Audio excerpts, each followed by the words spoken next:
Hi, everybody. Today's lesson is going to be for Wednesday, May 6th. You don't have a bell ringer today. We're going to do two slides. One of them is a writing slide and one of them is a picture slide. Then I'm going to show a clip of a video that I want you guys to watch today.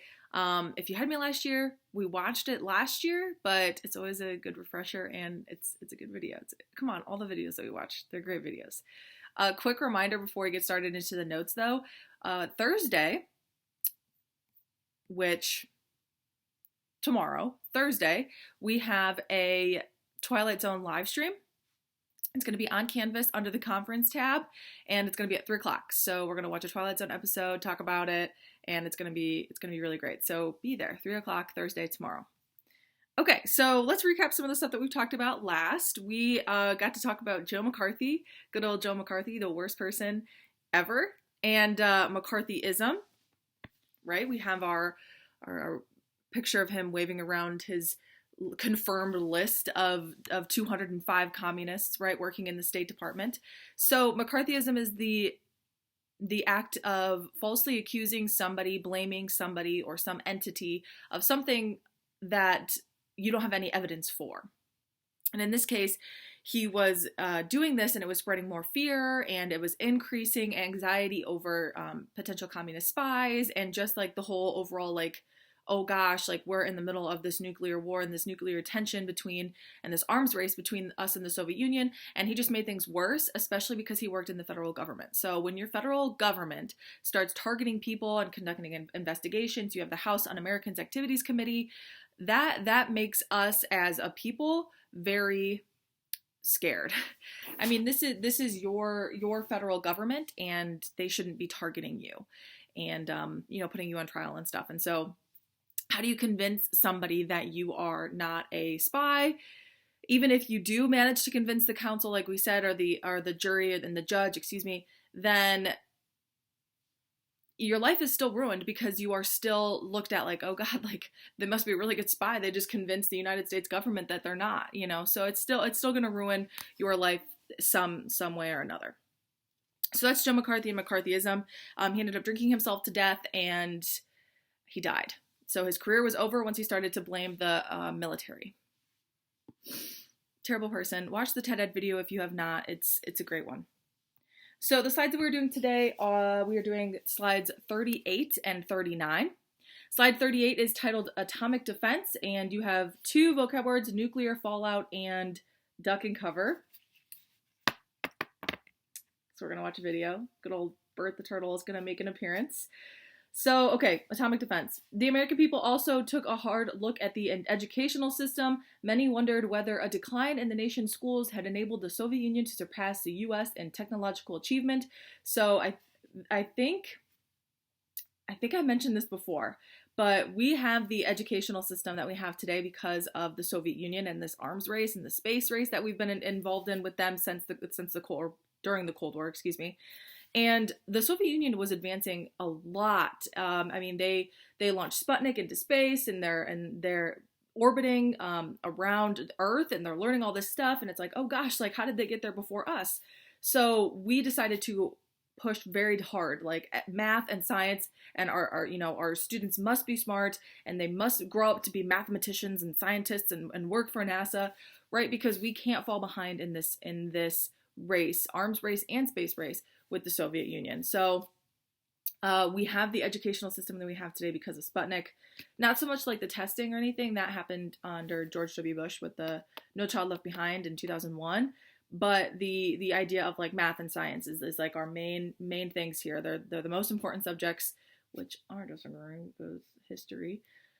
But that's because of Sputnik and the space race, arms race. So for the first time, Americans had to face the possibility that entire cities might be destroyed in the fireball of a nuclear explosion.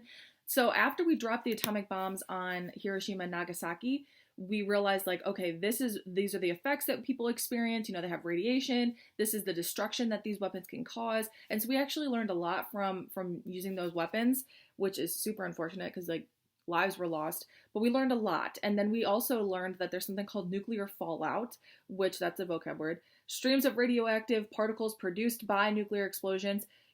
Radiation is not good for our bodies. It's a form of actually treatment for certain types of cancer.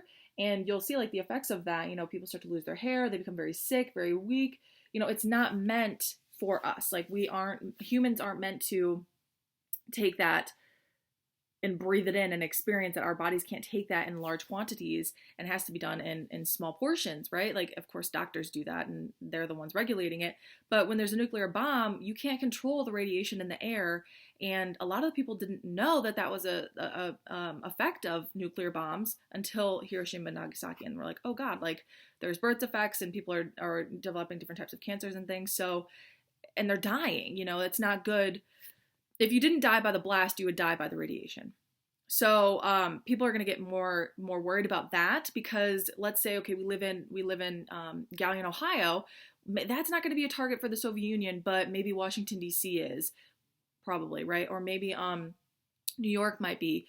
Both of those, like, we would still get attacked. Like, we would still get hit by those attacks, by the blast from those two cities. Like, we would still get hit because we're very close. So a lot of these states and these people that were living in these areas were like, oh God, like I'm very close. You know, should I move? But I don't want to move because my whole life is here. So what do? I'm going to purchase a bomb shelter. A bomb shelter did nothing, right? It's not going to stop a nuclear blast. It's not going to hold out the radiation, but it was something, and it was a way for people to feel comfortable in the fact that they knew what to do in case of an attack. It's just like when we have fire drills or tornado drills. Like, you hear the sirens, what do? You respond and you go and do what you're supposed to do. Same thing here. So if we hear like a siren for a nuclear blast, or we see like a flash, right? Like that's what, those were the signals. Okay, sirens, or there's no time for sirens. Maybe you just see a big flash. What do? You go to the bomb shelter, or you duck and cover under your desk, like if you are at school, right? So like, it's not going to protect you, but it makes you feel comfortable knowing that you have a plan in place to do what you need to do to try to keep yourself safe. The Federal Civil Defense Administration, the FCDA, was created to help educate and prepare the public for nuclear emergencies. This is a federal agency, and they are producing like pamphlets and like posters and like commercials, which we're going to watch one today, or little informational videos, sending them out to people and saying like, this is what you need to do in case of a nuclear attack. The FCDA stressed the key role of average citizens in being ready to handle a crisis. The backyard may be the next front line.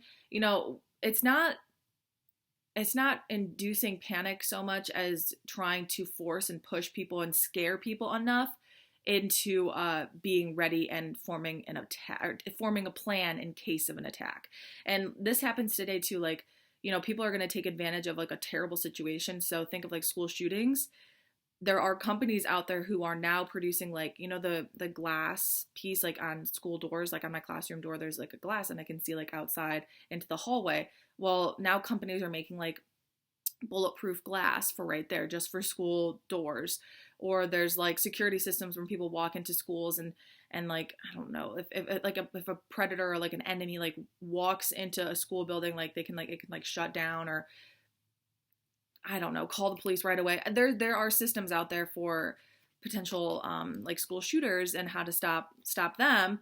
So people, and these are businesses, so they're making money off of something that's terrible out there. Same thing's going to happen during during the Cold War to prevent a nuclear war. Companies are going to establish like, you know, these bomb shelters, or like little packages of like, here's the food that you should have in your bomb shelter, and these are like, organize it this way. There's crates, or here's some whatever, like defense, like face masks or something like that, right? Or like shields, whatever, to these great new technology to stop you from getting hit by the blast of nuclear bombs. It's not going to work. So people are going to make money off that. Same thing like with these nuclear bomb shelters. They're very expensive, and it was a sign of like your status in society if you could afford one. Not every single person could afford a bomb shelter, and you know, maybe your neighbor will let you stay in there if there's a threat of nuclear war. Or maybe they don't have enough space for you, right? Like, people are going to make money off of this, and it's not going to help you against a nuclear bomb, but it made you feel comfortable that you had a plan and you were ready to act.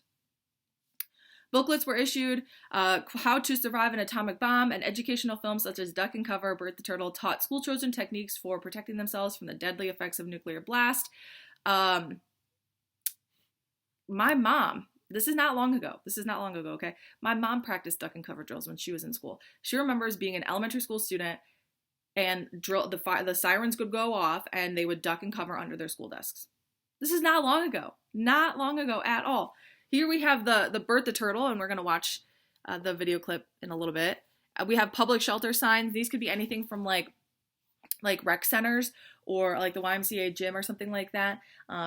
Galleon High School, like the high school gym, would be counted as a public shelter for people to go if they didn't have a bomb shelter of their own, if they didn't have a basement, whatever, if they didn't have a space in their home to protect them from nuclear bomb, or if they were just like walking around, like say we're walking around downtown Galleon or something, and oh my gosh, the sirens go off, like we need to go someplace, you follow the signs, like, because this can happen at any time, not just like, okay, when you're at home or when you're at school. So this can happen at any time. You need to be ready, and so there's public shelters all over the place for people.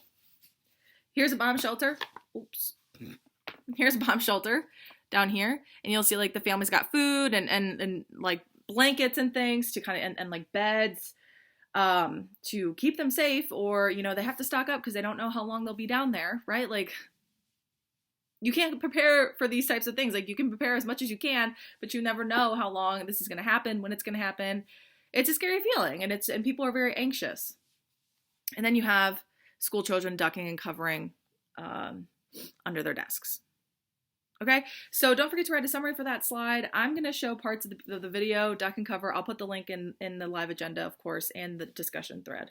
But here's Bert the Turtle. Dum dum, beetle dum dum, beetle dum dum, beetle dum dum.